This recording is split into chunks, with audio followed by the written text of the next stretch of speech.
आपण समस्त को मो जुहार। मुई doctor Shakti Kumar Tripathi, fertility specialist एवं गायनिक लैप्रोस्कोपिस्ट। आज आमर 19 जून रे जेनटा कि आम वर्ल्ड सिकिल सेल डे हिसाब से सबू जगह पालन करा जासी। तो से लगे मुझे आपन को किसी बहुत ही इम्पोर्टेंट जिनिस कहवा लगे चाहूचे। तो पहला जिनिस है आम सिकिल सेल डिजीज जेनटा अच्छे से गोटे दुई प्रकार थी, छोट आ बड़ आप समस्ते जानिछन। तो ये रोगटा हूँ वंशगत। आ संपूर्ण इम्पोर्टेंट जिनिस है आम जिन पश्चिम ओडिशा रे आ छत्तीसगढ़ ये एरिया रे रोगटा बहुत मात्रा अच्छे, लक्ष लक्ष लोक अच्छे। आपण परिवार जेन मान अच्छे देखुवे, आपंकर गाँव में आप सहर सब जगह अच्छे।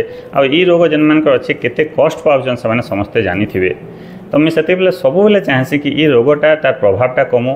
आ समस्त इम्पोर्टेंट जेहेतु यहाँ वंशगत रोगटा जदि बापा माँ अच्छे तो छुआ के केमती नहीं जाऊ।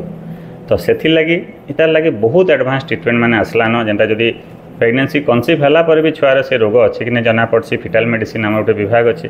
2 नंबर आपंकर एवं आईवीएफ पद्धति जेनटा कि आप पीजीडी बोलछन से भी आम जेन एम्ब्रियो के देखीदेसी कि से एम्ब्रियो से सिकिल सेल आपंकर जीनटा अच्छे कि नहीं से कि भल एम्ब्रियो के आम ट्रांसफर करमा जेन सिकलिंग जीनटा नहीं थिबा।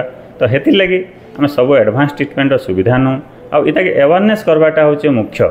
समस्ते जानबे आ जेन मान ऑलरेडी हो जाए रोगटा तो से केमती कॉम्प्लिकेशन नहीं हवा, से बेसी सफर नहीं हेबे। तांको जेनटा अवेयर करमा, तांको जेन ट्रिटमेंट पद्धति अच्छे तांको गाइड करमा, सेटा हूँ दिवस लक्ष्य। धन्यवाद।